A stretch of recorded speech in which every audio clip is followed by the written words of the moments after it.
అజ్ఞానతిమి chapter 7 ఈరోజు జ్ఞాన విజ్ఞాన యోగం భక్తి యోగంలో మొట్టమొదటి అధ్యాయం ఇది. అందరికీ ఇవాళ 7వ రోజు క్లాస్కి స్వాగతం.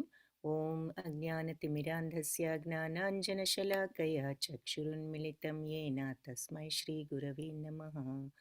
श्रीचैतन्यमनोभीष्टं स्थापितं येन भूतले स्वयं रूपः कदा मह्यं ददाति स्वपदान्तिकम्.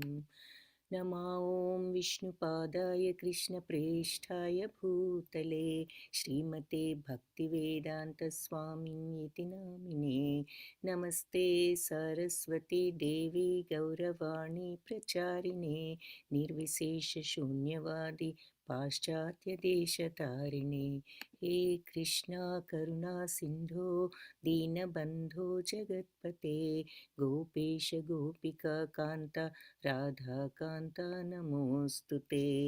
तप्तकाञ्चन गौराङ्गी राधे बृन्दावनेश्वरी वृषभानुसुते देवी प्रणमामि हरिप्रिये. जय श्री कृष्ण चैतन्य प्रभु नित्यानंद श्री अद्वैत गदाधरा श्रीवासादि गौर भक्त वृंद. हरे कृष्णा कृष्ण कृष्ण हरे हरे हरे राम राम राम हरे हरे. हरे कृष्ण. अंदरिकी ज्ञान विज्ञान योगमु అంటే భగవద్ విజ్ఞానము అని కూడా అంటారు. భగవంతుణ్ణి తెలుసుకోవటం అన్నది. జ్ఞాన అంటే నాలెడ్జ్, విజ్ఞాన అంటే ఆ నాలెడ్జ్ అంటే మనం తెలుసుకోవటం థియరిటికల్గా. విజ్ఞాన అంటే ఆ నాలెడ్జ్ని ప్రాక్టీస్లో పెట్టడం, ఆచరించటం, అనుభవపూర్వకంగా ఆ జ్ఞానాన్ని తెలుసుకోవటం, అనుభూతి చెందటం, అది విజ్ఞానం. సో అది జ్ఞానము విజ్ఞానానికి ఉన్నటువంటి డిఫరెన్స్. మొట్టమొదటి శ్లోకం భగవాను వాచతో ప్రారంభమవుతుంది. శ్రీ భగవాను వాచ మయ్యాసక్త మనః పార్థ యోగం యుంజన్మదాశ్రయః అసంశయం సమగ్రం మాం యథా జ్ఞాస్యసి తచ్ఛృణు. సో మయ్యాసక్త మనః పార్థ అంటే నాలో ఎవరైతే ఆసక్తి, మనస్సును పెట్టి ఆసక్తిని చూపిస్తారో పార్థ, యోగం యుంజన్ మదాశ్రయ అంటే అటువంటి యోగంతో, నా మీద యోగం అంటే నన్ను ధ్యానించే యోగం, ధ్యాన యోగం అనుకోవచ్చు. భగవంతుడి మీద ధ్యానంతో ఉన్నటువంటి ఆ యోగంని ఎవరైతే ఆ యోగంలో స్థితులై మదాశ్రయ నన్ను ఆశ్రయిస్తారో, అసంశయం సమగ్రం మాం సందేహం లేకుండా, సంశయం లేకుండా, సమగ్రం మాం నన్ను సమగ్రంగా పూర్తిగా, యథా జ్ఞాస్యసి ఏ రకంగా నువ్వు తప్పనిసరిగా తెలుసుకోగలవు, జ్ఞాస్యసి నా యొక్క జ్ఞానాన్ని నువ్వు ఎలా సంపాదించగలవు అంటే సింపుల్ మీనింగ్ జ్ఞాస్యసి అంటే ఎలా తెలుసుకోగలవో, తచ్ఛృణు చెప్తాను, శృణు అంటే విను అని. సో అది ఈ శ్లోకానికి అర్థం. ఎవరైతే మనస్సును నా మీద నిలిపి ఆసక్తితో, అంటే నా మీద భగవంతుడి మీద ఇంట్రెస్ట్, కోరిక, ఆసక్తితో మనస్సును భగవంతుడి మీద నిలిపి ఆ యోగంలో ఉంటూ, ఆ ధ్యాన యోగం అనంటే భగవంతుడిని మనసులో నిలుపుకున్నటువంటి ఆ యోగంలో ఉంటూ నన్ను ఎవరైతే ఆశ్రయిస్తారో, అసంశయం సమగ్రం మాం సందేహం లేకుండా నన్ను కంప్లీట్గా ఎలా అర్థం చేసుకోవచ్చో నీకు ఇప్పుడు చెప్తాను, విను.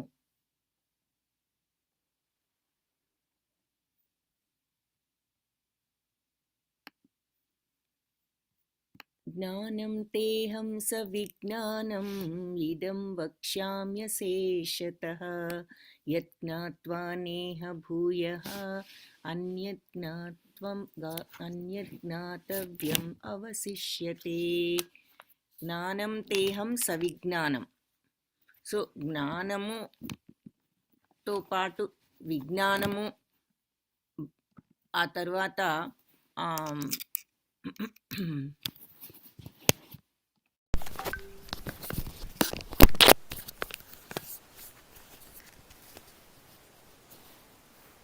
జ్ఞానము విజ్ఞానము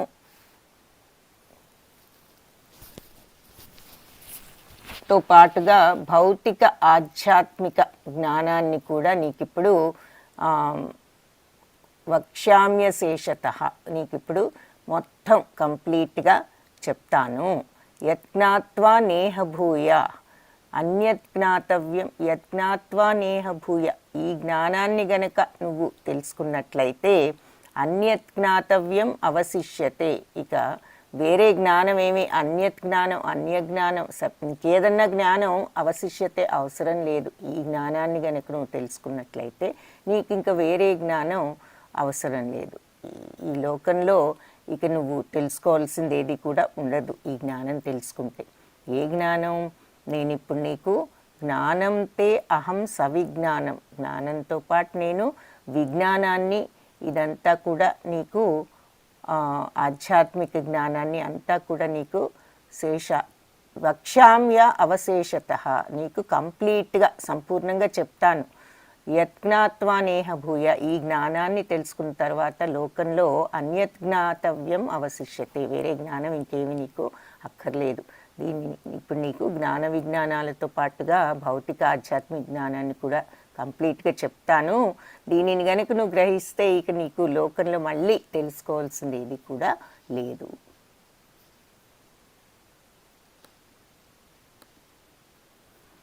మనుష్యాణం సహస్రేషు కశ్చిద్ యతతి సిద్ధయే యతతాం అపి సిద్ధానాం కశ్చినాం వేత్తి తత్వతః. సో మనుష్యులు వేలాది మంది ఉంటారు. సహస్రేషు కశ్చిద్ యతతి సిద్ధయే. వాళ్ళలో ఎవరో ఒకళ్ళు మాత్రమే సిద్ధత్వం పొందుతారు. యతతాం అపి సిద్ధానాం. అలా సిద్ధత్వం పొందిన వాళ్ళల్లో కూడా కశ్చిన్ మాం వేత్తి తత్వతః.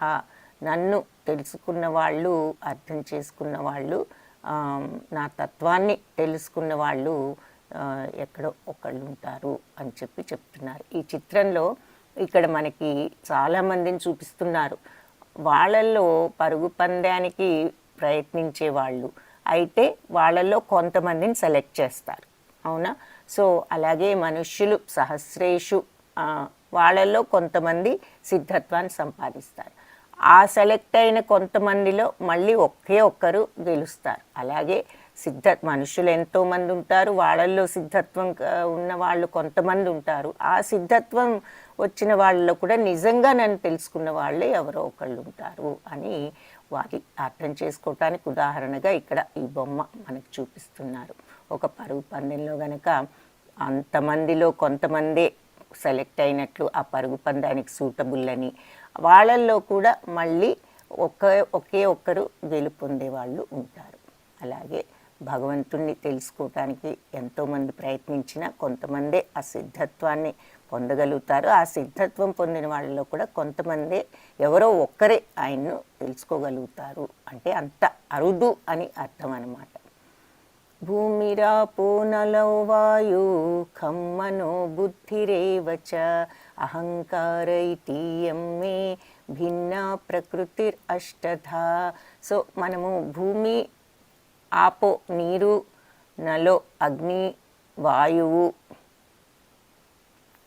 ఖం అంటే ఆకాశము, మనో మనస్సు, బుద్ధి, ఏవచ ఇవన్నీ కూడా అహంకారం ఇతీయమ్మే అహంకారంతో కలిపి ఇవన్నీ కూడా మే భిన్న ప్రకృతిర్ అష్టధ నా యొక్క భిన్న ప్రకృతులే ఈ 8 అష్టధ అని చెప్తున్నారు. సో భూమి, నీరు, అగ్ని, వాయువు, ఆకాశము, మనస్సు, బుద్ధి, అహంకారము అనేటటువంటి ఈ 8 కూడా నా యొక్క భిన్న ప్రకృతి, అంటే నా యొక్క శక్తియే. నా ప్రకృతి అంటే నా యొక్క శక్తియే, నా మాయాశక్తిచే విభజింపబడింది. అంటే ఈ భూమి, నీరు, అగ్ని, గాలి, ఆకాశం ఇవి పంచభూతాలు. మనం ఇంతకుముందు ఏం చెప్పుకున్నాము? మనము ఈ శరీరం కాదు ఆత్మ అని చెప్పుకున్నాం. అయితే మన శరీరం కానీ కనిపించే ఏ శరీరమైన ఆకారం అనేది ఉన్నది ఏదైనా ఈ ప్రపంచంలో అది పంచభూతాలతోనే తయారు చేయబడుతుంది. సో అది ఇక్కడ మనకు చూపిస్తున్నారు. ఆ పంచభూతాలు కూడా భగవంతుడి యొక్క శక్తియే. అదే కాకుండా మన అది మన స్థూల శరీరం, బయటికి కనిపించే శరీరాన్ని స్థూల శరీరం అంటాం. కాబట్టి దానికి ఉదాహరణగా ఇక్కడ ఈ శరీరంలో మనకి నీరు, అగ్ని, తర్వాత భూమి, ఇవన్నీ ఆకాశము అవన్నీ చూపిస్తున్నారంటే దాని అర్థం ఏమిటి అంటే మన శరీరం పంచభూతాలతో అవ్వబడింది అన్నదానికి సూచనగా. ఆ తరువాత ఇకపోతే అహంకారము, మనస్సు, బుద్ధి, అహంకారం ఈ మూడు కంటికి కనిపించవు. శరీరం అంటే భౌతిక శరీరం కనిపిస్తూ ఉంటుంది, అది పంచభూతాలతో తయారు చేయబడింది.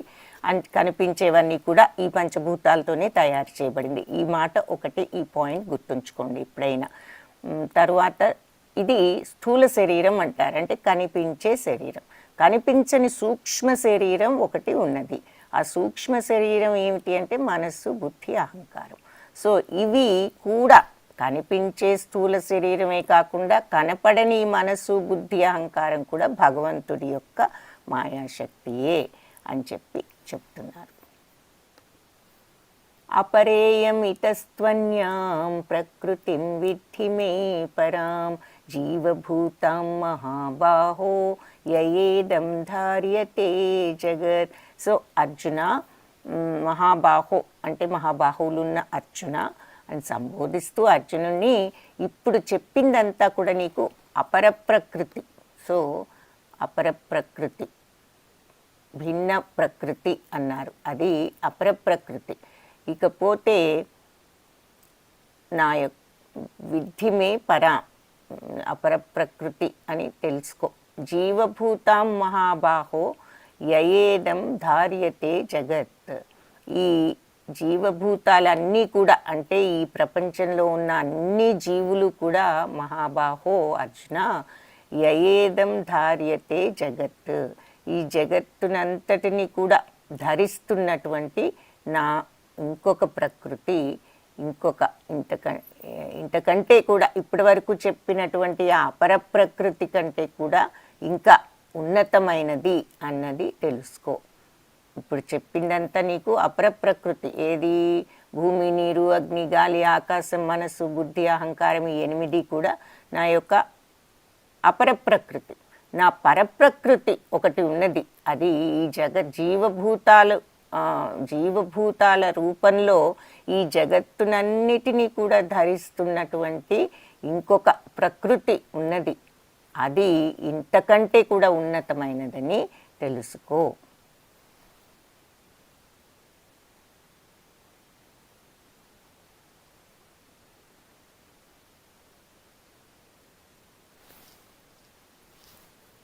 అంటే జీవభూతాలన్నీ కూడా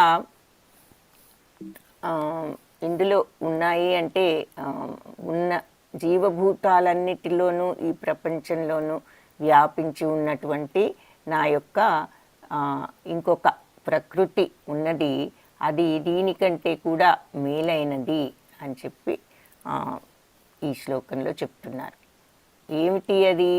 ఈ అగ్ని, నీరు ఇవన్నీనేమో అది అపర ప్రకృతి అంటున్నారు. ఏది? పంచభూతాలు, ఈ సూక్ష్మ శరీరం, స్థూల శరీరం ఇవన్నీ కూడా జస్ట్ పంచభూతాలు, మనసు, బుద్ధి, అహంకారం ఇవన్నీ కూడా భగవంతుడి అపర ప్రకృతి. దీనికంటే ఉన్నతమైనది ఇంకొకటి ఉన్నది వాటికి. అది ఏమిటి? దీనికి భిన్నంగా ఉన్నతమైన న్యూనమైన పరప్రకృతి ఒకటి ఉన్నది. అది ఏమిటి? ఈ ప్రకృతి ఈ జీవుల ఈ భౌతిక ప్రపంచంలో ఉన్న అన్ని జీవులలో కూడా ఈ ఉన్నతమైన శక్తి ఒకటి ఉన్నది. ఈ ప్రపంచమంతా కూడా వ్యాపించి మన అన్ని జీవులలో కూడా ఈ శక్తి ఉన్నది. సో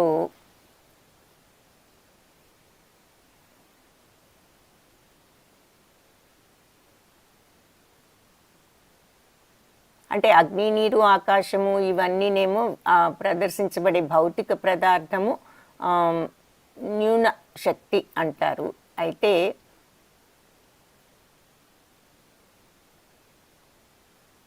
జీవులు అందరికంటే కూడా ఇంకా ఉన్నతము అని చెప్పి దీంట్లో చెప్తున్నారు. జీవులు అంటే ఎవరు?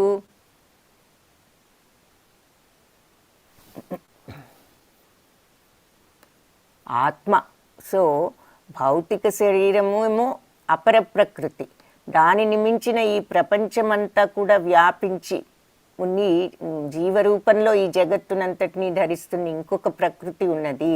అదేమిటి అంటే అందరు జీవులంటే ఎవరు? భౌతిక శరీరం కాదు, అది అపర ప్రకృతి, ఆత్మ, లోపలున్నటువంటి ఆత్మ. అది ఉన్నత ప్రకృతి, అది దానిని పరప్రకృతి అని చెప్పి అంటున్నారనమాట. అది ఈ అపర ప్రకృతి కంటే కూడా ఉన్నతమైనది. అంటే బేసిక్గా ఏమిటంటే, సింపుల్ వర్డ్స్లో చెప్పాలంటే భౌతిక శరీరం కంటే ఆత్మ గొప్పది. మనం ఈ శరీరం కాదు ఆత్మ అని చెప్పుకున్నాం. అదే విషయం ఇక్కడ చెప్తున్నారు. ఈ భౌతిక శరీరం కూడా నా శక్తియే, పంచభూతాలతో నేనే పంచభూతాలు, అవన్నీ కూడా నా శక్తియే. నీకు భౌతిక శరీరం ఆ రకంగా వచ్చింది. అది ఆ శక్తి కంటే కూడా నీ లోపల ఉన్నటువంటి నా అంశ అయినటువంటి ఆ ఆత్మ, జీవరూపాలన్నిట్లోనూ ఉన్నది ఆత్మ, అది ఇంకా కూడా ఉన్నతమైనదని తెలుసుకో. అంటే ఆత్మ ఉన్నతమైనది ఈ శరీరం కంటే అన్న విషయం ఇక్కడ చెప్తున్నారు. ఏతద్యోనీని భూతాని సర్వాణీత్యుపధారయ అహం కృత్స్నస్య జగతః ప్రభవా ప్రళయస్తథా. సో ఈ రెండు ప్రకృతుల నుంచే సమస్త భూతాలు కూడా సర్వాణీత్యు ఉపధారయ, అన్నీ కూడా పుడుతున్నాయి. ఏది? భగవంతుడి యొక్క అపరప్రకృతి. అపరప్రకృతి అంటే పంచభూతాలు ప్లస్ మనస్సు, బుద్ధి, అహంకారము. అంటే మనం సింపుల్గా చెప్పుకోవాలంటే స్థూల శరీరం, సూక్ష్మ శరీరం అని చెప్పుకోవచ్చు. కనిపించే శరీరము, కనిపించని మనస్సు, బుద్ధి, అహంకారం, ఇది అపర ప్రకృతి. ఇంకొకటి పరప్రకృతి, అంటే మొత్తం ప్రపంచం అంతా వ్యాపించి అన్ని జీవభూతాలలో ఉన్నటువంటిది ఆయన యొక్క పరప్రకృతి, అది ఆత్మ, ఆయన అంశ అయినటువంటి ఆ ఆత్మ. సో ఆ రెండు కూడా నా రెండు ప్రకృతుల నుంచే ఈ సమస్త జీవులు అన్నీ కూడా ఈ రెండు శక్తుల నుంచే పుడుతున్నాయి. వాళ్ళకి భౌతిక శరీరం కానివ్వండి, ఆత్మ కానీ అలా నా శక్తి నుంచే వస్తోంది. కాబట్టి అహం కృత్స్నస్య జగతః, అందువల్ల జగత్తంతా కూడా క్రియేట్ అవ్వటానికి, ఆవిర్భవించటానికి ప్రభవ ప్రళయస్తథ, ప్రళయం రావటానికి, అంతం అవటానికి కూడా నేనే కారణం అని చెప్పేసి నా యొక్క ప్రభవం అనేది తెలుసుకో అని చెప్పి చెప్తున్నారు. కాబట్టి ఈ రెండు శక్తులు, పరప్రకృతి, సమస్త భూతాలు పుడుతున్నాయి ఈ రెండు శక్తుల నుంచి, పరప్రకృతి, అపరప్రకృతి. పరప్రకృతి నుంచి ఆత్మ, అపరప్రకృతి నుంచి శరీరము, మనస్సు, బుద్ధి, అహంకారము వస్తున్నాయి. ఆ తరువాత సర్వ జగత్తు ఆవిర్భవించటానికి కానీ అంతం కావటానికి కానీ కారణం భగవంతుడే అని చెప్పి ఈ శ్లోకంలో మనకు చెప్తున్నారు.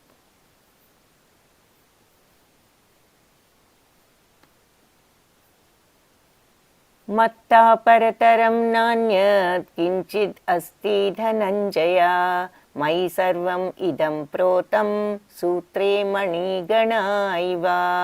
మత్తా పరతరం నాన్యత్ కించిద్ అస్తి ధనంజయ, నేను నాకంటే పరతరం శ్రేష్టమైనది, నాణ్యమైనది ఇంక ఏది కూడా లేదు ధనంజయ. మయి సర్వమిదం ప్రోతం, నేను ఈ సర్వాన్ని కూడా సూత్రే మణిగణ ఇవ, ఒక ఈ మణులన్నీ కూడా ఒక దారంలో ఎలా అయితే దారం మీద ఆధారపడి ఉంటాయో, అంటే మనం ఇక్కడ ఈ ముత్యాల హారాన్ని చూస్తున్నాం, ఈ హారంలో ఉన్న ముత్యాలన్నీ కూడా ఎలా అయితే ఈ దారం మీద ఆధారపడి ఉన్నాయో, ఈ జగత్తంతా కూడా నా మీద ఆధారపడి ఉన్నది. ఈ దారం లేకపోతే ఈ ముత్యాలన్నీ చెల్లాచెదురు అయిపోతాయి, అంతే కదా. అలాగే భగవంతుడు ఉండబట్టే ఈ విశ్వమంతా కూడా అలా ఉంది, ఒక పద్ధతిలో ఇలా నడుస్తోంది. సో ఆయనే ఇదంతా నడిపిస్తున్నారు అన్నదానికి మనకి ఇక్కడ చిత్రంలో చూస్తున్నాం. ఆయన ద్వారా ఈ గ్రహాలు, ప్లానెట్స్, ఇవన్నీ ఎన్నో ప్లానెట్స్ ఉన్నాయి. మనకి 9 ప్లానెట్స్, దాన్ని మిల్కీ వే అని మన గ్యాలక్సీ అంటారు ఇంగ్లీష్లో. ఈ మన సోలార్ సిస్టమ్ అంతా, అంటే సూర్యుడు, ఈ నవగ్రహాలు ఇవన్నీ కూడా కలిపి సోలార్ సిస్టమ్ అంటున్నాము. అవన్నీ కాకుండా దానిని మొత్తాన్ని గ్యాలక్సీ, అలాంటి గ్యాలక్సీలు ఎన్నో ఉన్నాయన్నమాట. సో అన్నీ ఎక్కడివక్కడ ఇలా ఒకదాని మీద ఒకటి పడకుండా ఎలా తిరగాలో వాటి మార్గము, సూర్యుడి చుట్టూ ఒక్క అంగుళం అటు ఇటు అవ్వకుండా అవి తిరగవలసిన మార్గంలోనే స్ట్రెయిట్ అలా చుట్టూ తిరుగుతున్నాయంటే దానికి కారణం ఎవరు అంటే మనం భగవంతుడు అని ఒక్క నిమిషం ఆలోచించి అర్థం చేసుకోవాలి. సో ఈ హారం అంతా కూడా ఈ దారం వలన ఎలా ట్యాక్ట్ఫుల్గా అలా ఉన్నదో ఈ ప్రపంచంలో ఉన్న ఈ గ్రహాలు మొత్తం జగత్తులో ఈ విశ్వంలో ఉన్నవన్నీ కూడా ఏది ఎక్కడ ఏ నిమిషంలో ఎలా పనిచేయాలో సూర్యుడు ప్రతిరోజు ఉదయిస్తాడు. ఆయన ఒక్క నిమిషం కూడా మనలాగా బద్ధకించి ఊరుకుంటే ఈ జగత్తు మన భూప్రపంచం ఉండదు. అలాగే ప్రతి గ్రహము కూడా ఏ పని చేయాలో ఆ పని ఎవ్రీ సెకండ్ జరుగుతూ ఉంది. కాబట్టి దానిని అలా మెయింటైన్ చేసేది ఈ హారాన్ని గనక దారం ఎలా కూర్చి అలా ఉంచుతుందో భగవంతుడు ఈ గ్రహాలన్నిటినీ ఈ విశ్వాన్ని ఆ రకంగా మెయింటైన్ చేస్తున్నారు. అలా ఆ దారం మీద ముత్యాలు ఆధారపడ్డట్టు భగవంతుడి మీద ఈ సర్వ విశ్వం అంతా కూడా ఆధారపడి ఉంది అని చెప్తున్నారు. రసోహం అప్సు కౌంతేయ ప్రభాస్మి శశి సూర్యయో ప్రణవ సర్వవేదేషు శబ్దఖే పౌరుషం ఋషు. రసోహం అప్సు కౌంతేయ, రసోహం రుచిని నేనే, కౌంతేయ నీటిలో రుచిని, అప్పు ఆపు అంటే నీరు, నీటిలో రుచిని నేను, ప్రభాస్మి అంటే వెలుగు, దేంట్లో వెలుగు, శశి సూర్య సూర్యచంద్రులలో ఉన్నటువంటి ఆ ప్రభావం ఆ వెలుగు నేను. అలాగే సర్వవేదేషు ప్రణవ అంటే వేదాలన్నిటిలోకి ఆ ప్రణవనాదం ఓంకారనాదంలో మొదలవుతాయి వేదాలలో ఉన్నటువంటి ఆ ప్రణవనాదాన్ని నేను. శబ్దఖే పౌరుషం, శబ్దఖే, ఖే అంటే ఇక్కడ ఆకాశం, ఆకాశంలో ఉన్న శబ్దం. ఇప్పుడు మనం ఇంతకుముందే చెప్పుకున్నాం ఈ పంచభూతాల్లో ఆకాశానికి ఏమీ ఉండవు, ఆకాశంలో ఉన్నది ఏమిటంటే శబ్ద తరంగాలు, సౌండ్ వేవ్స్ అంటాం ఇంగ్లీష్లో అని కూడా చెప్పుకున్నట్టున్నాము. ఆ సౌండ్ వేవ్స్ ఒక్కటే ఉంటాయి ఆకాశంలో. సో ఆకాశంలో ఉన్న శబ్దాలు ఆ సౌండ్ వేవ్స్ నేనే. ఆ తరువాత ఇంకొకటి కూడా చెప్పుకున్నాం ఆ అందుకే ఆకాశంలో శబ్దం తప్ప ఏమీ ఉండదు కాబట్టి ఆ శబ్దమే ఈ పంచభూతాల్లో మన చెవులకు శబ్దాన్ని వినిపించేది ఆకాశం. సో ఆకాశం పంచభూతాల్లో మన చెవులకు అధిష్టాన దేవత అని కూడా చెప్పుకున్నాం. అలాగే తరువాత నెక్స్ట్ది గాలి, గాలి మనకు తగులుతూ ఉంటుంది కూడా ఒంటికి, కాబట్టి వినిపిస్తుంది గాలి శబ్దం, అలాగే తగులుతూ కూడా ఉంటుంది. గాలికి అదొక ఎక్స్ట్రా క్వాలిటీ ఉందన్నమాట, ఆకాశానికి లేనిది. అదేమిటి అంటే తగులుతుంది, మనం ఫీల్ అవ్వచ్చు గాలిని. అందుకని మనకది స్పర్శాజ్ఞానాన్ని ఇచ్చింది వాయువు, అది అధిష్టాన దేవత. మన యొక్క ఆ స్పర్శ అనేటటువంటి ఇంద్రియానికి అధిష్టాన దేవత వాయువు. ఆ తరువాత నీరు, నీరుందంటే కంటికి కనిపిస్తుంది, సౌండ్ నీటి సౌండ్ కూడా వినిపిస్తుంది. కానీ ఆ రెండిటికి లేని క్వాలిటీ నీటికి ఏది ఉన్నది అంటే రుచి కూడా ఉన్నది నీటికి. కాబట్టి నోటికి రుచిని కలిపి తెలియజేసేటటువంటి అధిష్టాన దేవత నీరు. సో ఈ పంచభూతాల్లో ఒక్కొక్కటి మన యొక్క 5 ఇంద్రియాలు ఉన్నాయని చెప్పుకున్నాం, కళ్ళు, ముక్కు, చెవి, నోరు, నాలుక అని చెప్పేసి. చెవి, నోరు, స్పర్శ అని. సో ఒక్కొక్క దానికి ఈ పంచభూతాల్లో ఒక్కొక్కటి శక్తి ఇస్తోందన్నమాట అవి పనిచేయటానికి. సో నోటికి రుచి శక్తిని ప్రసాదించింది ఎవరు అంటే నీరు. ఆ తరువాత 4వది ఏమిటి అంటే మనం అగ్ని. అగ్ని ఉందంటే కంటికి కనిపిస్తుంది, వినిపిస్తుంది, సౌండ్ తెలుస్తుంది, ఇంకపోతే కంటికి కూడా కనిపిస్తుంది. మిగిలినవి కంటికి కనిపించవు, అంటే అగ్ని కంటికి కనిపిస్తుంది. కాబట్టి కంటికి చూపును ప్రసాదించేటటువంటి ఈ పంచభూతం ఏది అంటే అగ్ని. కాబట్టి కంటికి అధిష్టాన దేవత అగ్నిదేవుడు. ఆ తరువాతే నోరు ఆ తరువాతే రుచి వస్తుంది, ఏది మన నీరు. నీరు ఏమిటంటే కంటికి కనిపిస్తుంది, చెవులకు సౌండ్ వినిపిస్తుంది, తగులుతూ ఉంటుంది. అయితే రుచి కూడా ఉంటుంది, మిగిలిన వాటికి రుచి లేదు. ఆ రుచి ఉండటం వలన నోటికి రుచి ఇచ్చేది జలము. అది అధిష్టాన దేవత, మన నోటికి ఆ ఇంద్రియానికి అధిష్టాన దేవత నీరు. ఆ తర్వాత 5వది ఇంకపోతే భూమి. భూమిలో కంటికి కనిపిస్తుంది, తగులుతుంది, వినిపిస్తుంది, రుచి లాంటిది కూడా మనం ఉంటుంది. ఇకపోతే భూమికి ఉన్న స్పెషల్ క్వాలిటీ ఏమిటి అంటే భూమిలో నుంచి వాసనలు కూడా వస్తూ ఉంటాయి. కాబట్టి మనం వర్షం పడ్డప్పుడు మంచి వాసన చూస్తూ ఉంటాము. అలా రకరకాల వాసనలు, భూమిలో వాసనా శక్తి ఉంది కాబట్టి ముక్కుకు ఆ వాసనా శక్తి ప్రసాదించింది భూమి అనేట పంచభూతాలలో భూమి. అది మన ముక్కుకు అధిష్టాన దేవత. ముక్కు అనే మన ఇంద్రియాలలో ముక్కుకు అధిష్టాన దేవత భూమి. సో ఇలా పంచభూతాల్లో ఒక్కొక్కటి మన ఇంద్రియాల్లో ఒక్కొక్క శక్తిని ప్రసాదించాయి. కాబట్టి ఆ ఇంద్రియానికి ఆ శక్తిని ప్రసాదించినటువంటి ఈ పంచభూతం అధిష్టాన దేవత అయిందనమాట. సో అది ఇక్కడ విషయం, మీకు కొంచెం అర్థం అవ్వాలని ఇదంతా చెప్పాను. సో ఇక్కడ రసోహం అప్సు, రసోహం అప్సు అంటే నీటిలో ఉన్నటువంటి ఆ రుచి నేనే. సో ఈ అధిష్టాన దేవతలు ఇస్తున్నాయి, ఈ పంచభూతాలు ఈ శక్తిని ఇస్తున్నాయి అంటే అసలు ఆ పంచభూతాలకు ఆ శక్తి ఎవరు ఇచ్చారు అంటే భగవంతుడే ఇచ్చారు.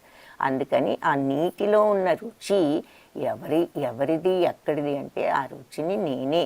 కౌంటేయ కుంతిపుత్ర ప్రభాస్మి, సూర్యచంద్రుల యొక్క వెలుగు ఎక్కడి నుంచి వచ్చింది? నా నుంచే, నా ప్రభవం నుంచే వచ్చింది.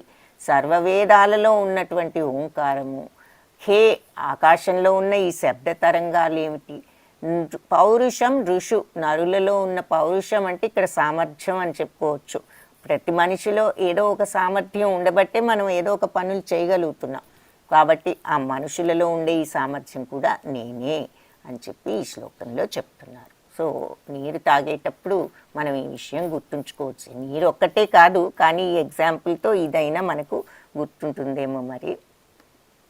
సో ఇందులో మనకి పట్టి ఈ టేబుల్లో ఏం చెప్తున్నారు అంటే ఎందులో ఎవరు, ఏ విషయంలో భగవంతుడు, ఎందులో ఏమిటి అన్నది చూద్దాం. ఫర్ ఎగ్జాంపుల్ నీటిలో రుచిని అన్నారు, సూర్యచంద్రుల్లో వెలుగు, వేద మంత్రాల్లో ఓంకారము, ఆకాశంలో శబ్దము, మనుష్యులలో సామర్థ్యం. ఇదంతా ఇక్కడ చూసాము ఈ శ్లోకంలో.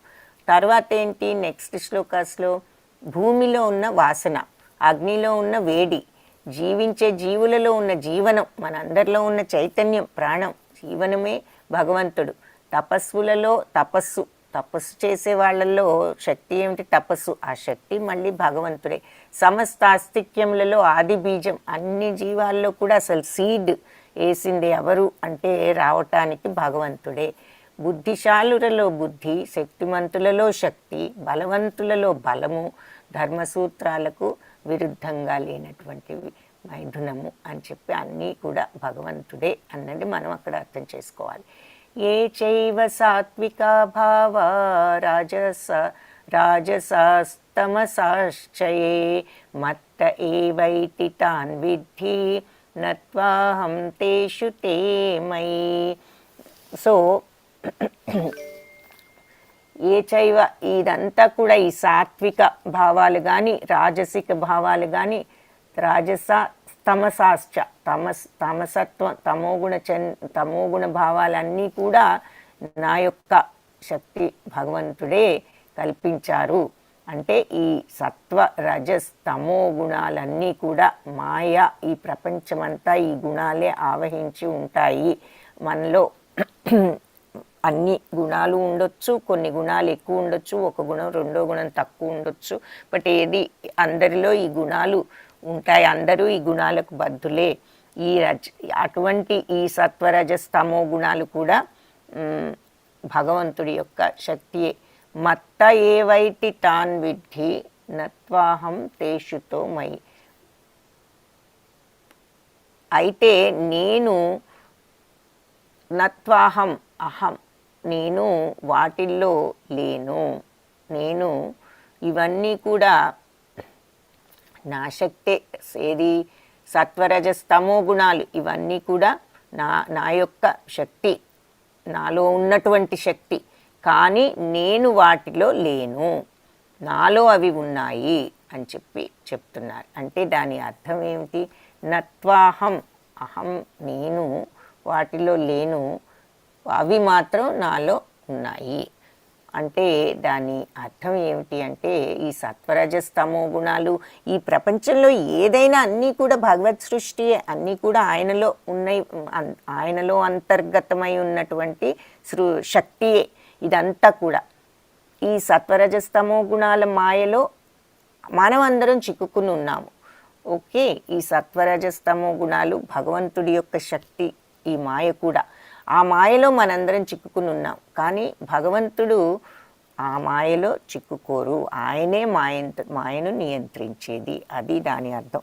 వాటిలో నేను లేను, నాలో అవి ఉన్నాయి అంటే దాని అర్థం ఏమిటి అంటే ఆ శక్తి అంతా భగవంతుడిదే.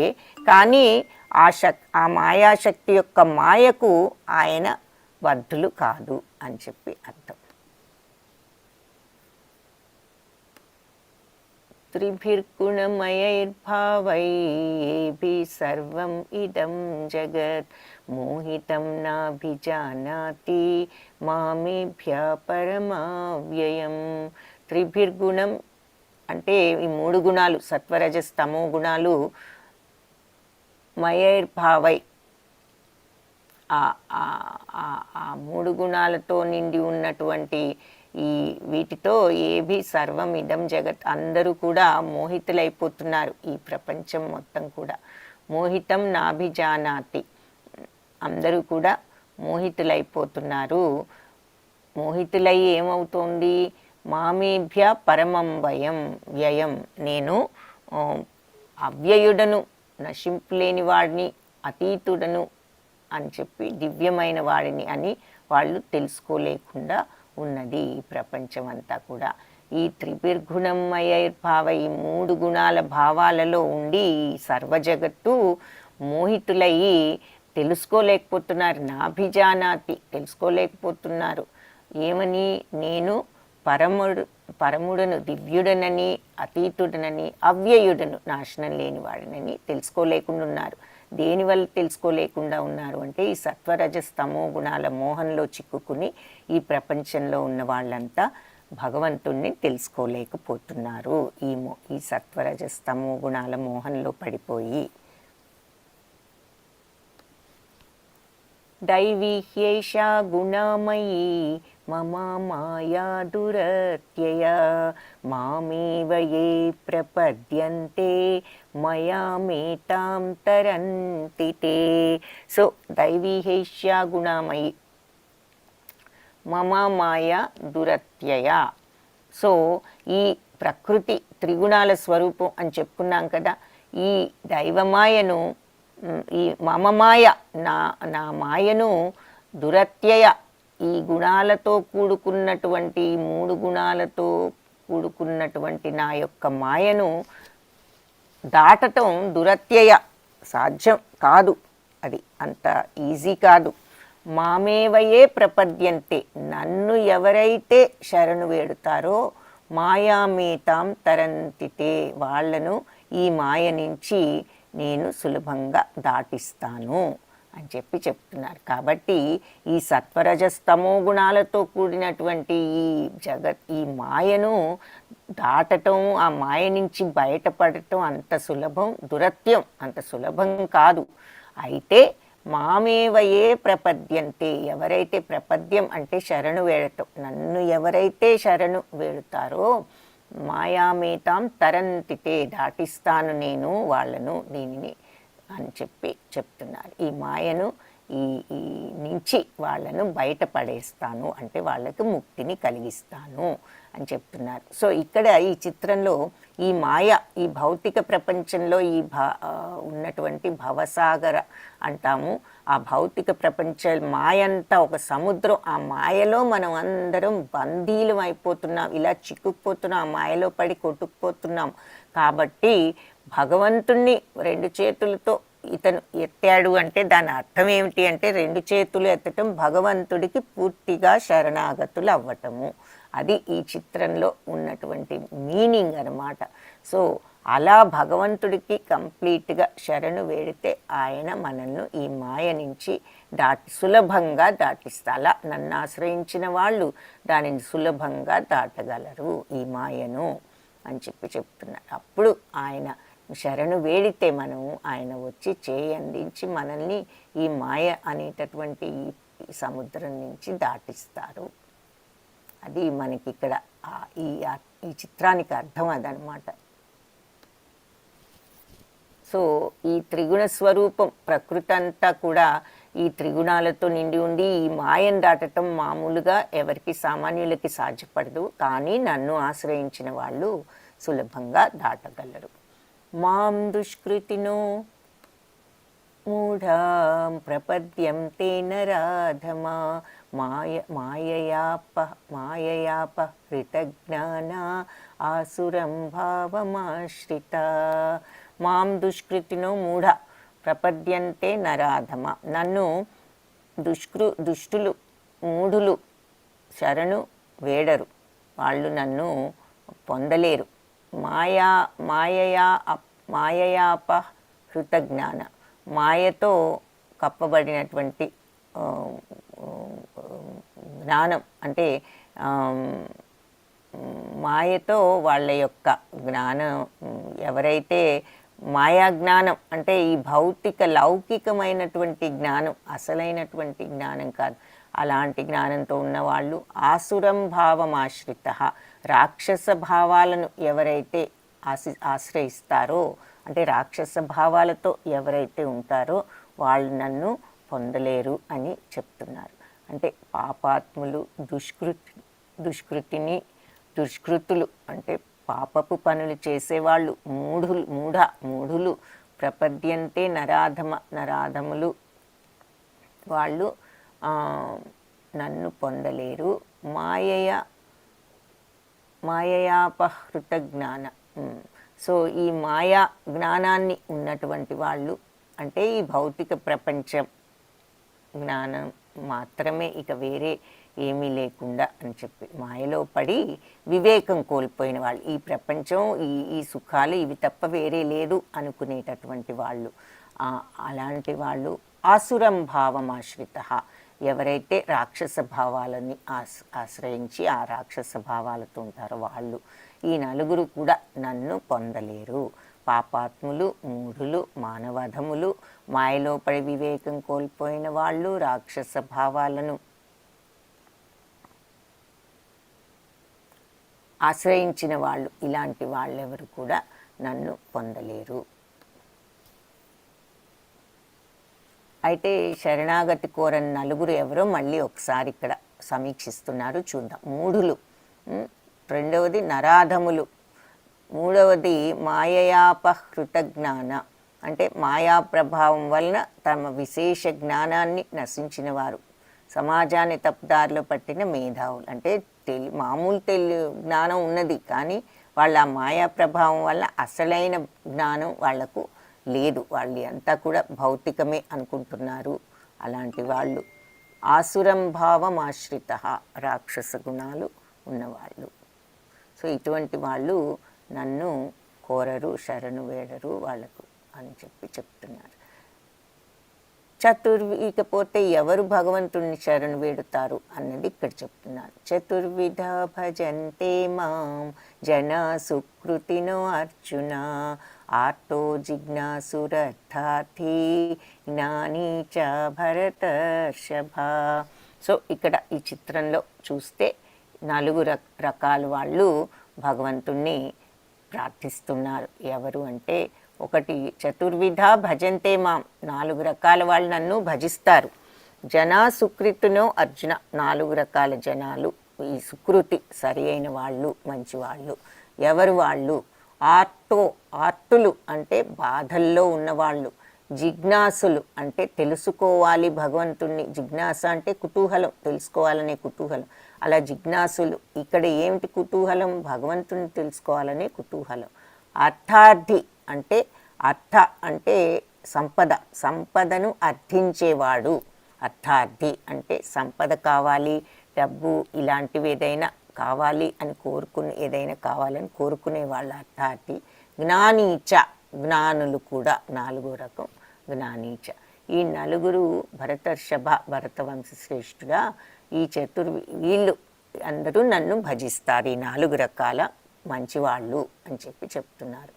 ఆపదలో ఉన్నవాడు ఆర్టు, జిజ్ఞాసులు, సిరి సంపదలు కోరేవాళ్ళు అర్థార్థులు. తర్వాత జ్ఞాని అంటే ఆత్మజ్ఞానం ఉన్నవాళ్ళు, ఈ 4 రకాల పుణ్యపురుషులు. సుకృతిని సుకృతి అంటున్నారు కదా, సుకృతి, ఈ 4 రకాల పుణ్యపురుషులు నాకు భక్తి, నన్ను భజిస్తారు, నన్ను పూజిస్తారు అని చెప్తున్నారు. సో ఆర్తి, ఈ 4 రకాల వాళ్ళు ఏమిటన్నది ఎలా ఉదాహరణలు చూద్దాం. ఈ 4 రకాల వాళ్ళకి ఆర్తులు అంటే బాధల్లో ఉన్నవాళ్ళు. ఇక్కడ గజేంద్రుడిని చూస్తున్నాం. ఆయన మొసలి నోట్లో ఆయన కాలు ఇరుక్కుపోయినప్పుడు చాలా సమయం ఆయన ట్రై చేసి చివరికి ఏదీ చేయలేని సమయంలో భగవంతుని ప్రార్థిస్తే వచ్చి రక్షించటం జరిగింది. సో బాధలో ప్రార్థించిన గజేంద్రుడు. తర్వాత ద్రౌపది వస్త్రాభరణం చూస్తున్నాం, వస్త్రాపహరణం. ఆవిడ బాధలో అప్పుడు భగవంతుని ప్రార్థిస్తే శ్రీకృష్ణుడు వచ్చి ఆవిడ్ని రక్షించిన ఉదంతం, ఆర్తి, ఆవిడ కూడా కష్టాలలో. ఆ తర్వాత ఇక్కడ వకుళాదేవి, వ్యాస మహర్షి భార్య, ఆవిడ సుఖమహాముని ఆయన తల్లిదండ్రులు వీళ్ళు. ఈ సుఖమహాముని ఎన్నాళ్ళున్నా కూడా బయటికి రావటంలా తల్లి గర్భంలో నుంచి. ఎందుకు అంటే ఈ మాయా ప్రపంచంలో పడి నేను మాయలో చిక్కుకుపోతాను అనే భయంతో నేను రావట్లేదు. అంటే వాళ్ళు ఏం చేయాలో తెలియక అప్పుడు భగవంతుడిని ప్రార్థిస్తే అప్పుడు భగవంతుడు శ్రీకృష్ణుడు వచ్చి మీకేమీ పర్వాలేదు, నిన్ను ఈ మాయకు గురి చేయకుండా నేను చూసుకుంటాను అని సుఖమహామునికి మాట ఇచ్చిన తర్వాత ఆయన జన్మించడం జరుగుతుంది. సో వాళ్ళు కూడా బాధలో, ఒక రకమైన బాధలోనే ప్రార్థించారు. తర్వాత జ్ఞాన సముపార్జత అన్వేక్షకుడు, జ్ఞాని అన్నారు కదా, ఆర్తో జిజ్ఞాసుర్ అర్థార్థి జ్ఞానీచ, జ్ఞానులు కూడా 4వ. సో ఆ జ్ఞాన సముపార్జిత అన్వేషకుడు ఎవరు అంటే మన పరీక్షిత్ మహారాజు. ఆయన ఎవరు? ఈ కౌరవ పాండవులు ఉన్నారు కదా, పాండవుల్లో అర్జునుడు ఉన్నాడు, అర్జునుడి కుమారుడైన అభిమన్యుడు ఉన్నాడు, అభిమన్యుడి యొక్క కుమారుడు ఈ పరీక్షిత్ మహారాజు అన్నమాట. సో అభిమన్యుడు ఆయన శాపవశాత్తు ఒక వారంలో మరణిస్తాడనే శాపం ఉండబట్టి ఆయన ఈ వారం రోజుల్లో పోయే లోపల భగవంతుడి గురించి కంప్లీట్గా తెలుసుకోవాలి, ఆ జ్ఞానాన్ని సంపాదించాలి అనేటటువంటి ఆ కోరికతో వాళ్ళు ఆయన సూకమహామునిని తనకు భాగవతం వివరించవలసిందిగా అడిగాడు. సో అది జ్ఞాని అన్నదానికి ఉదాహరణ. అర్థార్థి అంటే సంపద కోసం. అంటే ఇక్కడ శ్రీరాముణ్ణి సుగ్రీవుడు వచ్చి రాజ్యం కోసం ఆయన్ని శరణు వేడటం చూస్తున్నాము. అలాగే ధ్రువ మహారాజు ఇక్కడ చూస్తున్నాము. ధ్రువ మహారాజు చిన్న వయసులోనే ఆయన యొక్క సవతి తల్లి చేసిన అవమానము, తండ్రి దగ్గర కూర్చునే అర్హత లేదని, రాజ్యార్హత లేదని, తన కుమారుడు కాదు కాబట్టి ఆవిడ అన్న మాటలకు ఆయన హృదయం గాయపడి తల్లి దగ్గరికి వస్తే ఆవిడ ఎవరు ఏమీ చేయలేరు భగవంతుడు తప్ప ఈ విషయంలో అని ఆవిడ చెప్పినప్పుడు ఆయన వెంటనే అడవికి వెళ్ళి అక్కడ దారిలో నారద ముని ఓం నమో భగవతే వాసుదేవాయ అనే మంత్రాన్ని బోధిస్తే అది జపిస్తూ 6 నెలల పాటు తీవ్ర తపస్సు చేస్తే భగవంతుడు ప్రత్యక్షమై ఆయనకు అన్నీ కూడా వసగట్టడం జరిగింది. సో అక్కడ ధ్రువ మహారాజు యొక్క ఉదంతం మనకు ఈ సంపద అర్థార్థి అనే దాంట్లో ఆయన్ని కూడా ఉదాహరణ చూపిస్తున్నారు. ఆ తరువాత ఈ శ్రీరామచంద్రుడి దగ్గరకు సుగ్రీవుడు వచ్చి తన నాన్నగారైన వాలి అన్యాయంగా తీసుకున్న రాజ్యాన్ని తనకి ఇవ్వవలసిందిగా ఆశ్రయించాడు. సో వీళ్ళిద్దరు కూడా అర్థార్థులు అనమాట. ఏదో రాజ్యం కోసం అవ్వనివ్వండి, దేనికోసం అవ్వనివ్వండి, అలా భగవంతుని శరణు వేడారు. కానీ వేడిన తరువాత అక్కడ తేడా ఏమిటంటే ఈ అర్థార్థులు కూడా ఆ కారణంతో భగవంతుడి వైపు తిరిగిన తర్వాత వాళ్ళు నిజ తీవ్రమైన నిజ భక్తులు అవుతారు. అది అక్కడ మనం గ్రహించవలసిన విషయం. అందుకనే వీళ్ళను సుకృతులు, మంచివాళ్ళు అని అన్నాము. జిజ్ఞాసులు 4వ రకం, ఆసక్తి ఉన్నవాళ్ళు. అంటే ఇక్కడ బొమ్మలో ఎవరున్నారు? నైమిషారణ్యంలో ఇదివరకు అందరూ ఈ మహర్షులంతా కూర్చుని భగవంతుడి గురించి విపరీతంగా చర్చలు చేసుకుంటూ ఉండేవారనమాట. డిస్కషన్స్. మనం ఈ రోజుల్లో సెమినార్స్ అంటున్నాం. ఈ సెమినార్స్, డిస్కషన్స్ ఇవన్నీ ఆ రోజుల్లోనే వాళ్ళు చేసుకునేవారు. ప్రశ్నలు ఒకళ్ళు వివరించటం, క్వశ్చన్స్ అడగటం, క్వశ్చన్ అండ్ ఆన్సర్ సెషన్ అవన్నీ కూడా ఉండేయన్నమాట. ఆ డిస్కషన్స్ అన్నీ ఆ నైమిషారణ్యం అంత పుణ్యక్షేత్రం అనమాట. ఎంతోమంది మునులు అక్కడ భగవంతుడి గురించి అసలు ఎలాగూ ఏమిటి ఇది అనేటటువంటి ఈ డిస్కషన్స్ అన్నీ జరిపేవారు. సో వాళ్ళు ఆ కుతూహలం, ఆసక్తి ఉన్న వాళ్ళకి బెస్ట్ ఎగ్జాంపుల్, జిజ్ఞాసకు ఎగ్జామ్. సో 4 రకాల వాళ్ళు ఉన్నారు. ఆర్తో, జిజ్ఞాసుర్, అర్థార్థి, జ్ఞానీచ. ఆర్తులు, జిజ్ఞాసులు, అర్థార్థి, అర్థం కోసం, సంపద కోసం అర్థించేవాళ్ళు, జ్ఞానులు. ఈ 4 రకాల వాళ్ళ ఉదాహరణలు ఇది చూసామన్నమాట ఇక్కడ. సో ఆర్తో, జిజ్ఞాసుర్, అర్థార్థి 4 రకాల వాళ్ళు ఇక్కడ చూస్తున్నాము. జ్ఞానీచ 4 కూడా ఉన్నారు. ఎవరు? ఈ సుకృతులు, ఈ చతుర్విధ, ఈ 4 రకాల వాళ్ళు నన్ను భజంతే మాం, భజిస్తారు. ఈ 4 రకాల వాళ్ళలో కూడా ఎవరు ఉత్తమమైన వాళ్ళు? ఆర్తులు, జిజ్ఞాసులు, అర్థార్థులు, జ్ఞానులు. వీళ్ళల్లో ఎవరు ఉత్తమమైన వాళ్ళు?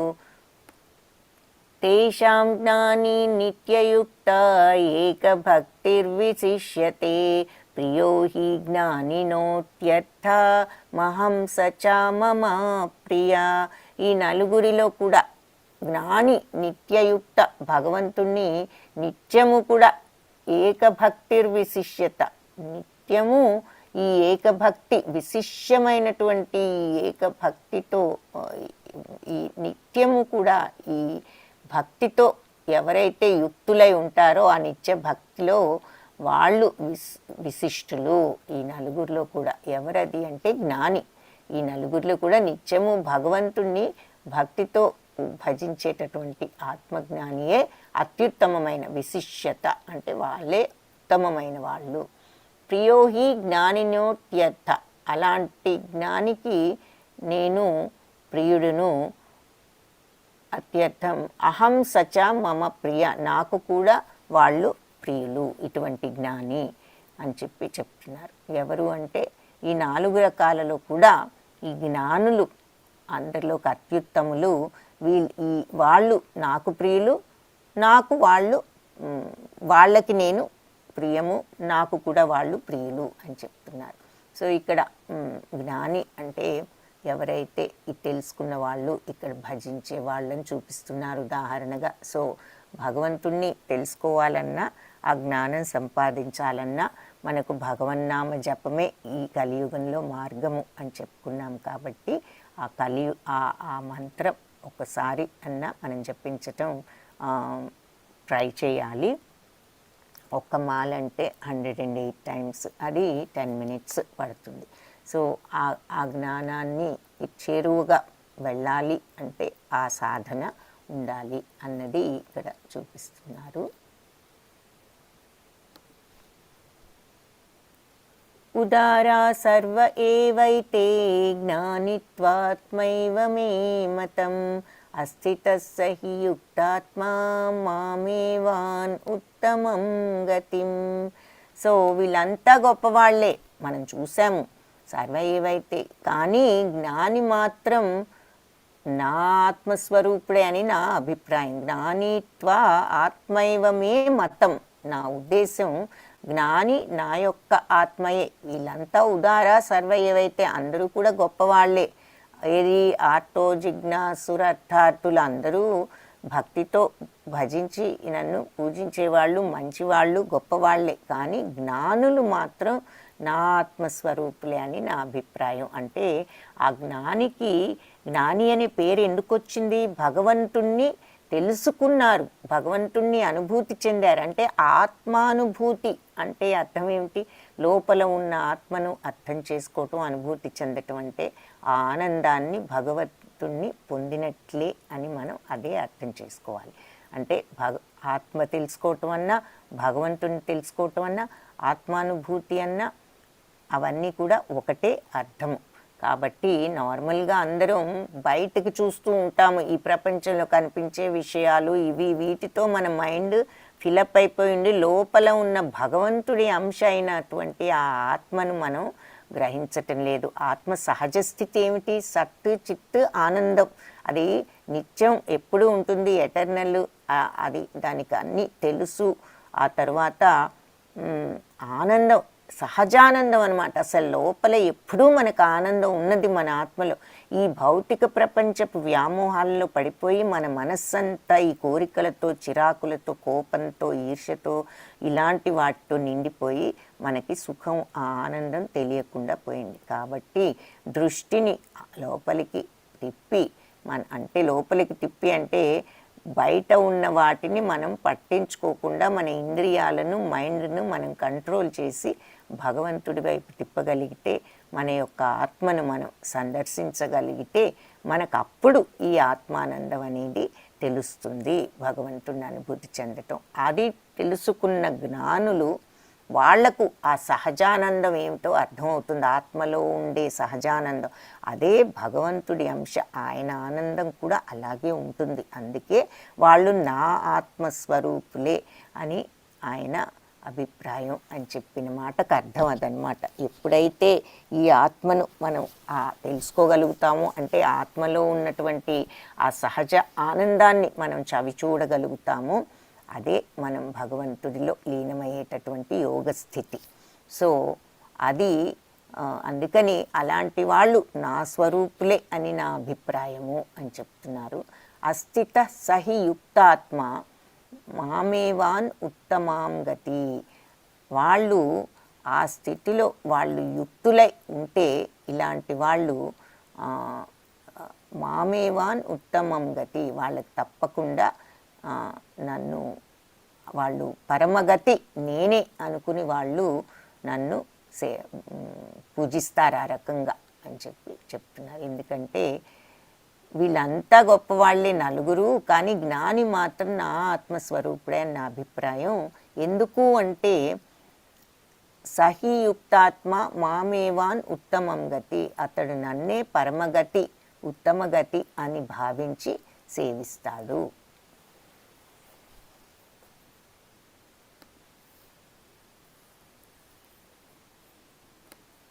బహూనాం జన్మనామంతే, వెరీ ఇంపార్టెంట్ శ్లోక. జ్ఞానవాన్ మాం ప్రపద్యతే వాసుదేవ సర్వమిది సమహాత్మాసు దుర్లభ. సో ఒక్క నిమిషం ఇక్కడ మన యూత్ ఎవరెవరున్నారో చేతులు రైజ్ చేస్తారా? ఒక్కసారి హ్యాండ్ రైజ్ చేస్తారా? యూత్ క్లాస్ స్టూడెంట్స్ దయచేసి హ్యాండ్ రైజ్ చేయండి. ఒక్క నిమిషం.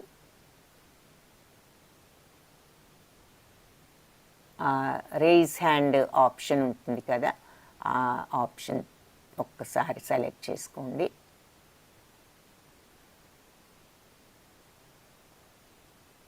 సో ఫార్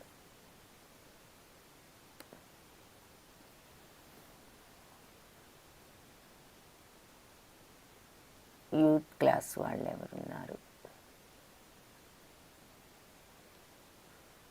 ఓకే, 5 people కనిపిస్తున్నారు. ఇంకెవరన్నా ఉన్నారా?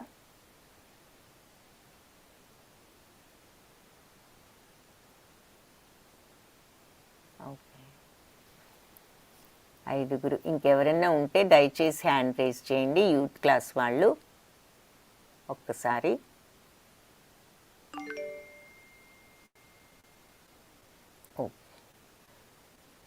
యూత్ క్లాస్ స్టూడెంట్స్ దయచేసి ఒక్కసారి హ్యాండ్ రైజ్ చేయండి. మీరు క్లాస్లో ఉన్నట్లయితే ఒకసారి హ్యాండ్ రైజ్ ఆప్షన్ చూసుకుని మీరు హ్యాండ్ రైజ్ చేయండి. వెరీ గుడ్, ఇంకొకళ్ళు చేశారు. ఇంకెవరైనా ఉన్నారా? హ్యాండ్ రైజ్ ఆప్షన్ కనిపిస్తుంది మీకు మీ ఫోన్ మీద. వెళ్తే అక్కడ మీరు అది సెలెక్ట్ చేసుకుంటే మీకు తెలుస్తుంది. యూత్ క్లాస్ వాళ్ళు ఇంకొక ఫ్యూ సెకండ్స్ చూస్తాను, ఎవరైనా ఉన్నారా యూత్ క్లాస్ వాళ్ళు. ఇంకా ఇప్పుడు రేజ్ చేసిన వాళ్ళు కాక ఇంకెవరైనా రేజ్ చేయకపోతే దయచేసి హ్యాండ్ రేజ్ చేయండి. ఓకే, హరే కృష్ణ, ధన్యవాదాలు. హ్యాండ్ ఓవర్ చేసుకోండి. Thank you. ఓకే, సో ఈ ముఖ్య శ్లోకం ఏమిటి? బహూనాం జన్మనామంతే, ఎన్నో జన్మల తర్వాత, బహుజన్మల తర్వాత, లాట్ ఆఫ్ బర్త్స్ అయిన తర్వాత, జ్ఞానవాన్ మాం ప్రపద్యంతే, జ్ఞానులు మాం నన్ను ప్రపద్యతే శరణు వేడుతారు. వాసుదేవ సర్వమితి, వాసుదేవుడే సర్వము అని చెప్పి ఆ జ్ఞానంతో సమహాత్మ, అలాంటి మహాత్ములు సుదుర్లభ, చాలా రేరు, చాలా ఎక్కడో ఒకళ్ళు ఉంటారు. సుదుర్లభం, దుర్లభం అంటే తొందరగా దొరకరు అని. సో అలాంటి వాళ్ళు ఎక్కువ మంది ఉండరు. సో ఎన్నో జన్మల తరువాత ఈ జ్ఞానులు నన్ను చివరకు శరణు వేడుతారు, ఆశ్రయిస్తారు. కాబట్టి భగవంతుని శరణు వేడటం కూడా ఎన్నో జన్మల పుణ్యమే. మనం శరణు వేడకపోవటం కూడా మనకి ఇంకా పుణ్యం రాలేదని అర్థం అన్నమాట. బహూనాం జన్మనామంతే జ్ఞానవాన్ మాం ప్రపద్యంతే, ఎన్నో జన్మల తరువాత జ్ఞానులకు భగవంతుణ్ణి శరణు వేడాలి అని శరణు వేడుతారు. ఎందుకు? వాసుదేవ సర్వమితి, ఇదంతా కూడా భగవంతుడే అని చెప్పేసి వాళ్ళు అర్థం చేసుకుని అప్పుడు శరణు వేడుతారు. సమహాత్మ సుదుర్లభ, అలాంటి మహాత్ములు ఎక్కడో ఒకళ్ళు ఉంటారు అని చెప్తున్నారన్నమాట. సో ఎన్నో జన్మల తరువాత వాళ్ళ ఎన్నో జన్మల పుణ్య ఫలితంగా జ్ఞానులు చివరికి జగత్తంతా కూడా వాసుదేవమయం అనే జ్ఞానంతో ఆశ్రయిస్తారు నన్ను అని చెప్తున్నారు. అలాంటి వాళ్ళు చాలా అరుదు. సో భగవంతుణ్ణి ఆశ్రయించటానికి కూడా ఎన్నో జన్మల పుణ్యం ఉండాలి. ఇక్కడ ఉదాహరణగా మనం ఇక్కడ ఈ ప్రభుపాదం చూస్తున్నాం. ఆయన చివరకు భగవంతుణ్ణి ఆశ్రయించి ఆయన గురించి అందరికీ బోధించాలనేటటువంటి ఒక గొప్ప ఉద్దేశంతో ఆయన పాశ్చాత్య దేశాల్లో ఏమీ నాలెడ్జ్ లేని మన భగవంతుడి గురించి ఏమీ తెలియని ఆ దేశాలకు వెళ్ళి వాళ్ళందరికీ కూడా ఆ నాలెడ్జ్ని కలిగించేటటువంటి సదుద్దేశంతో గొప్ప ఉద్దేశంతో ఆయన అక్కడికి వెళ్ళి ఆ పనిని సాధించగలిగారు. కాబట్టి అలా ఎన్నో జన్మల తరువాత భగవంతుణ్ణి కంప్లీట్గా శరణు వేడటం కూడా ఎన్నో జన్మల పుణ్యము అన్నది దీంట్లో చెప్తున్నారు. దానికి ఉదాహరణగా మనం ఇక్కడ చూస్తున్నాము. సో శుద్ధ భక్తులు చాలా అరుదు, అలాంటి వాళ్ళు ఎక్కడో ఒకళ్ళు ఉంటారు అని చెప్తున్నారు. అల్పబుద్ధి ఉన్న మనుషులు దేవతలను పూజిస్తారు. అంటే ఇక్కడ అర్థం ఏమిటి అంటే ఇచ్చే ఫలితాలు తాత్కాలికమైనవి. అంటే దేవతలు అంటే ఇప్పుడు ఉదాహరణకు అన్నీ కూడా భగవత్ శక్తియే అని చెప్పుకున్నాం. సర్వము భగవత్ శక్తియే. ఈ ప్రపంచము జగత్తు అంతా కూడా ఇప్పుడు పంచభూతాలు ఉదాహరణకు, అవన్నీ మనకు అధిష్టాన దేవతలు, మన ఇంద్రియాలకు అని చెప్పుకున్నాం. కంటికి చూపు ఇచ్చేది అగ్ని అని, ముక్కుకు వాసన తెలిపేది భూమి అని, కాబట్టి అధిష్టాన దేవత మన ముక్కుకని, నోటికి రుచి తెలిపేది జలం అని, కాబట్టి మన నోటికి జలము అధిష్టాన దేవతని, ఇవన్నీ కూడా మనం చెప్పుకున్నాం. శబ్దం అనేది ఆకాశం, శబ్ద తరంగాలు అవి మన చెవికి వినికిడి శక్తి ఇచ్చేది ఆకాశమని, కాబట్టి మన చెవికి అధిష్టాన దేవత ఆకాశమని, ఇవన్నీ చెప్పుకున్నాం. దేవతలు అలాగే వర్షం కావాలి అంటే వరుణదేవుడు వర్షాన్ని ప్రసాదించేది, ఆయనని ప్రార్థిస్తాం. ఇవన్నీ ఓకే. అయితే ఇక్కడ ముఖ్యమైన పాయింట్ ఏమిటంటే ఈ బెనిఫిట్స్ అన్ని తాత్కాలికమైనవి అంటే అర్థం ఏమిటి? ఈ ప్రపంచంలో మన పనులు జరగటానికి ఉపయోగపడేవి, మనం నిత్య జీవితంలో అన్నీ సక్రమంగా జరగటానికి మనకు ఇవన్నీ ఉపయోగపడతాయి. కానీ ఫైనల్గా ఈ జనన మరణ చక్రం నుంచి విముక్తి బయటపడి మోక్షాన్ని సాధించాలి, మళ్ళీ జన్మ లేకుండా భగవత్ ప్రపంచంలో ఉండిపోవాలి అనుకుంటే దానికి మనం ఆ భగవంతుడు అనే శక్తి, భగవంతుడి మీదే మన ప్రార్థనను పెట్టాలి అన్నది ఇక్కడ ముఖ్యమైనటువంటి పాయింట్ అన్నమాట. సో దేవతలు ఇవన్నీ ఆరాధించిన ఫలితాలు వస్తాయి, తాత్కాలికం. అసలు కావాల్సిందేంటి? పర్మనెంట్ మోక్షం, భగవంతుడి దగ్గరికి వెళ్ళాలి. అది కావాలి అంటే మనం భగవంతుడిని ప్రార్థించాలి. సో దేవతలను ఆరాధిస్తే దేవతల లోకాలకు వెళ్తారు, అంటే స్వర్గలోకాలకి వాటికి వెళ్తారు మంచి పనులు చేసి. కానీ ఫైనల్గా మనము ఆ ముక్తిని సంపాదించాలి అని అనుకుంటే మనం భగవంతుణ్ణి ఆశ్రయించాలి. అవ్యక్తం వ్యక్తిమాపన్నం మన్యంతే మాం అబుద్ధయః పరం భావమజానంతో మమావ్యయం అనుత్తమం. సో అవ్యక్తం, నేను వ్యక్తిమాపన్నం, నన్ను సంపూర్ణంగా తెలియని వాళ్ళు, మన్యంతే మాం అబుద్ధయః, నేను ఇంతకుముందు ఏదో నిరాకారుడిగా ఉండి ఇప్పుడు ఈ రూపాన్ని పొందాను అని అనుకుంటూ ఉంటారు. అబుద్ధయ అంటే సరి అయినటువంటి జ్ఞానం లేని వాళ్ళు, సరి అయిన జ్ఞానం లేని వాళ్ళు నేనేదో అవ్యక్తుడను, ఇప్పుడు ఈ ఆకారంతో పుట్టాను అని అనుకుంటూ ఉంటారు. మన్యంతే, వాళ్ళు ఆ రకంగా భావిస్తూ ఉంటారు. పరంభావం అజానంతో, పరంభావాన్ని తెలుసుకోలేక, పరమభావాన్ని, భగవంతుడి యొక్క దివ్యత్వాన్ని తెలుసుకోలేక అజానంతో మమా అవ్యయం అనుత్తమం, నేను అవ్యయుడనని, నాశనం లేనివాడినని వాళ్ళు అనుత్తమం, ఉత్తముడనని కూడా తెలుసుకోలేక ఈ అబుద్ధయ, నేనేదో ఇప్పుడు ఇంతకుముందు రూపం లేదు, తరువాత నిరాకారుడుగా ఉండి ఇప్పుడేదో ఈ రూపంతో వచ్చాను అలా అనుకుంటూ వాళ్ళ యొక్క అల్పబుద్ధి, అల్పజ్ఞానం కారణంగా నా యొక్క ఉన్నత స్వభావాన్ని కానీ, నా నశింపులేని ఉన్నత స్వభావాన్ని వాళ్ళు తెలుసుకోలేకపోతున్నారు అని ఈ శ్లోకంలో చెప్తున్నారు. వేదాహం సమతీతాని వర్తమానాని చ అర్జున భవిష్యాణి చ భూతాని మాం తు వేదన కశ్చన. సో అర్జున, వేదాహం సమతీతాని వర్తమానాని చ అర్జున, భూత భవిష్యత్ వర్తమాన కాలాలకు సంబంధించిన ఈ అన్ని జీవాలు కూడా నాకు తెలుసు.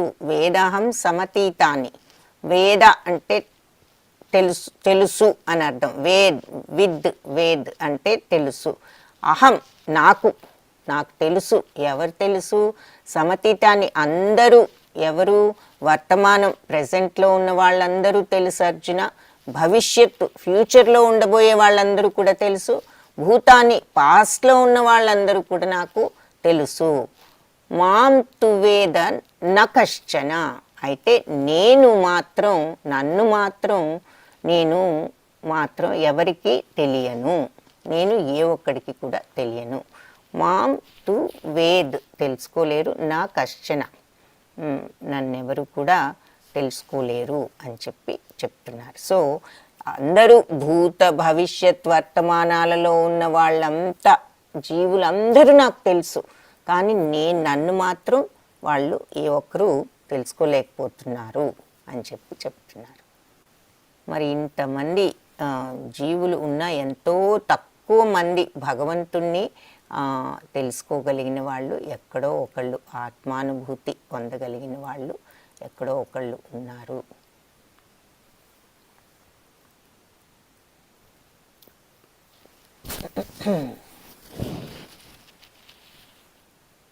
నన్ను ఎవరు కూడా తెలుసుకోలేరు. కశ్చన అంటే ఎవరు కూడా, వేద్ అంటే తెలుసుకోలేరు, నా అంటే నో అని, వేదన తెలుసుకోలేరు. ఏషాం త్వంతగతం పాపం. సో ఎవరు భక్తులు అవుతారు, ఎవరు తెలుసుకోవటం చాలా కష్టం అని చెప్తున్నారు కదా. అయితే ఇంత చేస్తే మరి ఎవరు తెలుసుకోగలరు భగవంతుణ్ణి? ఏషాం త్వంతగతం పాపం జనానాం పుణ్యకారణాం జనానాం పుణ్యకర్మణాం తే ద్వంద్వమోహ నిర్ముక్త భజంతే మాం దృఢవ్రత. సో ఈ ఏషాం త్వంతగతం పాపం అంటే జనానాం పుణ్యకర్మణ, పూర్వజన్మలోనూ ప్రస్తుత జన్మలోనూ భక్తితో వ్యవహరించేటటువంటి వ్యక్తులు వారి పాపాత్మక చర్యలు అన్నీ కూడా నిర్మూలించబడి తే ద్వంద్వమోహ నిర్ముక్త. ఈ ద్వంద్వాలంటే ఏం చెప్పుకున్నాము? ఆపోజిట్స్ అని చెప్పుకున్నాము. సుఖము, దుఃఖము, కష్టము, తర్వాత ఆనందము, ఆ తర్వాత మరి శత్రువు, మిత్రుడు, ఇవన్నీ కూడా ద్వంద్వాలు. పొగట్టలు, తర్వాత ఇన్సల్ట్స్, మానము, అవమానము, ఇవన్నీనమాట. ద్వంద్వాలు అంటే ఆపోజిట్స్. ఆ ఆపోజిట్స్ అన్నిటికీ కూడా సమత్వం చూపించేవాడు. ద్వంద్వమోహ నిర్ముక్త అంటే ఈ ఆపోజిట్ సిచ్యువేషన్స్లో, అన్ని సిచ్యువేషన్స్లో ఒకే రకంగా ఉన్నవాళ్ళు, సమత్వాన్ని చూపించిన వాళ్ళు, సుఖమైన దుఃఖమైన ఒకే రకంగా తీసుకోగలిగిన వాళ్ళు, పొగట్టనైనా నిందనైనా ఒకే రకంగా తీసుకోగలిగిన వాళ్ళు, శత్రువునైనా మిత్రునైనా ఒకే రకంగా చూడగలిగేవాడు, సమభావంతో ఉండగలిగిన వాళ్ళు ఈ ద్వంద్వాలనేటువంటి ఈ మోహం నుంచి విముక్తులైన వాళ్ళు. వాళ్ళు భజంతే మాం దృఢవ్రత, భగవంతుడిని దృఢవ్రతంలో స్థితులై భజిస్తారు, పూజిస్తారు అని చెప్తున్నారనమాట. సో పూర్వజన్మలోను ప్రస్తుత జన్మలోను భక్తితో వ్యవహరించే వ్యక్తులు వాళ్ళ యొక్క పాపాత్మక చర్యలన్నీ కూడా నిర్మూలించబడి మాయ యొక్క ద్వంద్వత్వం నుంచి విముక్తి చెంది నా సేవలో నిశ్చయంగా నిమగ్నమై ఉంటారు. సో ఇక్కడ మళ్ళీ ఏం చెప్తున్నారు? ఈ భగవంతుడి పట్ల భక్తితో ఉండటానికి కూడా పూర్వజన్మ, మనకి కొన్ని జన్మలు అవసరం అన్నమాట. అలా ఉన్న తర్వాత అప్పుడు పాపాత్మకమైన చర్యలు అన్నీ కూడా మన యొక్క పాపాలన్నీ కూడా నిర్మూలించబడి ఆ ద్వంద్వాల నుంచి విముక్తి పొందిన వాళ్ళు అప్పుడు నిశ్చయంగా ఆయన భగవంతుడి సేవలో నిమగ్నమై ఉంటారు. సో అలాంటి వాళ్ళు ఇలా భగవంతుడిని మనసులో అన్ని పనులు చేస్తూనే ఎప్పుడు నిత్యం మనసులో ఉంచుకోవటం అనేది నేర్చుకోవాలి. ఇలా ఇక్కడ చూస్తున్న చిత్రం నగర సంకీర్తన అంటే భగవంతుణ్ణి సంకీర్తిస్తూ ఇలా నగరంలో వెళ్ళటాన్ని నగర సంకీర్తన అంటారు. అది చూపిస్తున్నారు. సాధిభూతాధిదైవం మాం సాధియజ్ఞం చయే విదు ప్రయాణకాలేపి చ మాం తే విదుర్యుక్త చేతసః.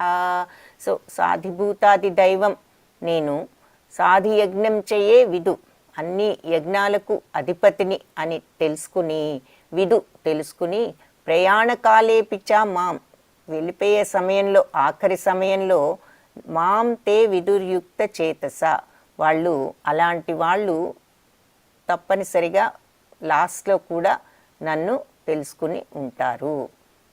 ఎవరైతే ఈ సమస్త జగత్తుకు సాధిభూతం అంటే అన్ని దేవదేవులకు, నన్ను సమస్త జగత్తుకు దేవదేవుడని, అన్ని యజ్ఞానికి కూడా అధిపతిని అని తెలుసుకుని నా పూర్తి భావనలో ఉన్నవాళ్ళు మరణ సమయం, ప్రయాణకాలేపి అంటే ఆఖరి సమయంలో వాళ్ళు నన్ను తెలుసుకుని ఉంటారు. విదుర్యుక్త చేతస అంటే ముందు నుంచి భగవంతుడిని నమ్మి ఆయనే సాధిభూతమని, ఆయనే అన్ని యజ్ఞాలకు అధిపతి అని తెలుసుకుని ఉన్నవాళ్ళు లాస్ట్లో కూడా అదే ఆలోచనతో నన్ను తెలుసుకుని ఉంటారు అని చెప్తున్నారు.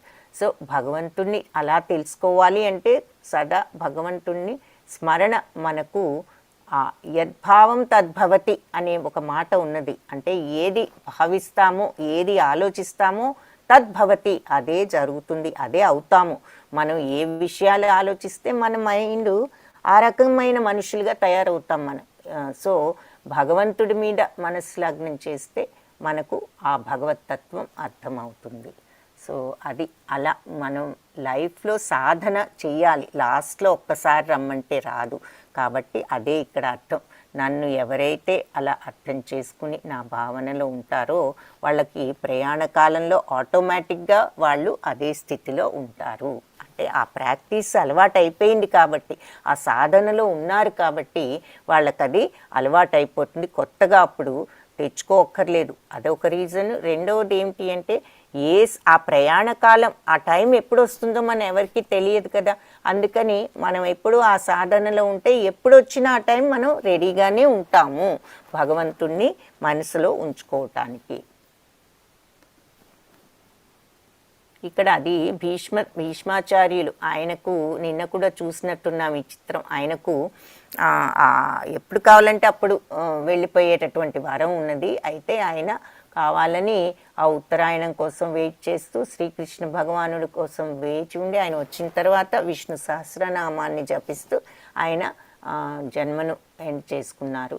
హరే కృష్ణ కృష్ణ కృష్ణ హరే హరే, హరే రామ రామ రామ హరే హరే అని ఇది మన ఈ 7వ అధ్యాయము. దీని అధ్యాయం యొక్క పాఠంలో మనం ఏం నేర్చుకున్నాము అంటే, మహాత్ములు భక్తితో శ్రీకృష్ణుని శరణు వేడతారు. పవిత్రాత్మలు తమ మనస్సులను ఇతర పూజా ధ్యేయముల వైపుకు మళ్లించరు. అంటే వేరే విషయాలు కాకుండా భగవంతుణ్ణి శరణు వేడితే మనకి భగవత్ ప్రపంచం ప్రాప్తిస్తుంది. ఈ భౌతిక సుఖాలే కాదు, అసలైనది ఏమిటి అంటే పర్మనెంట్ అయినటువంటి సుఖం భగవత్ ప్రాప్తి. కాబట్టి అందుకని భగవంతుడి వైపు మనము మనస్సును ఆ భగవత్ ప్రాప్తి కోసం మళ్ళించటానికి మనము ప్రయత్నం చేయాలి. దానికి ఈ హరే కృష్ణ నామజపం సహకరిస్తుంది. బికాజ్ ఈ కలియుగంలో భగవంతుణ్ణి తెలుసుకోవటానికి బెస్ట్ మార్గం నామస్మరణ. హరే కృష్ణ కృష్ణ కృష్ణ హరే హరే, హరే రామ రామ రామ హరే హరే. ఈ బెస్ట్ భగవంతుణ్ణి తెలుసుకోవటానికి కలియుగంలో ఇదే సరి అయిన మార్గం. కాబట్టే చైతన్య మహాప్రభు ఆయన ఈ మంత్రాన్ని రూపొందించి మనకు ప్రసాదించారు. భగవన్ స్మరణకు ఇది ఉపయోగించుకోండి అని చెప్పేసి. సో అది మన 7వ అధ్యాయం, భక్తి యోగంలో మొట్టమొదటి అధ్యాయం అన్నమాట ఇది. 7 నుంచి 12 వరకు భక్తి యోగం.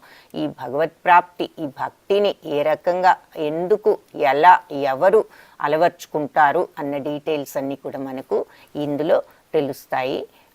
వైష్ణవ ప్రణామంతో ఎప్పుడు కూడా ముగించాలి క్లాస్ని. ఆ వైష్ణవ ప్రణామం చెప్దాము. వాంఛాకల్పతరుభ్యశ్చ కృపా సింధుభ్య ఏవ చ పతితానాం పావనేభ్యో వైష్ణవేభ్యో నమో నమః. హరే కృష్ణ. అందరికీ ధన్యవాదాలు.